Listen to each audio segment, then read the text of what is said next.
おじちゃん、本当にありがとう。助けられるなら助けてあげたい。それからこれはサービス。みんなで食べてな。美味しそうなスープ。たくさん豆乳スープの完成だ。俺はこの間に2人のお母さんに食べてもらえそうなものを作っておこう。材料はベーコン、玉ねぎ、人参、ブロッコリー。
それぞれ食べやすい大きさにカットして。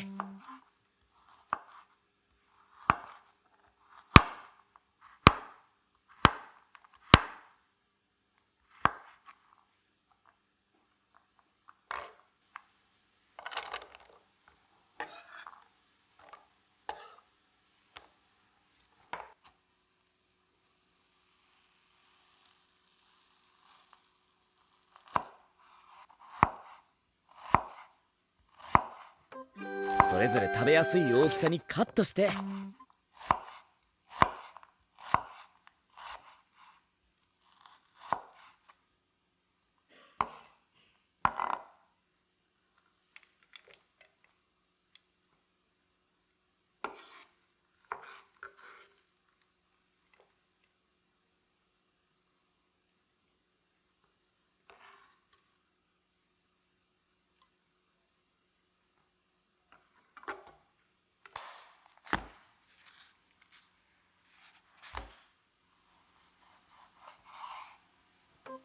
それぞれ食べやすい大きさにカットして。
具材を炒めて火を通す。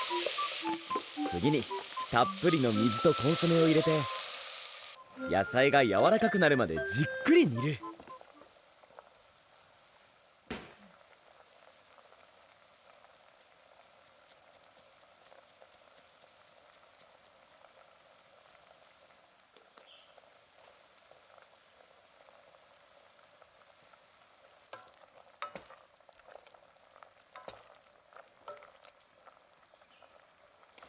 最後にブロッコリーだ。これだけでも美味しいんだけど、今日は豆乳を加える。沸騰すると分離しちゃうことがあるから火加減には気をつけて。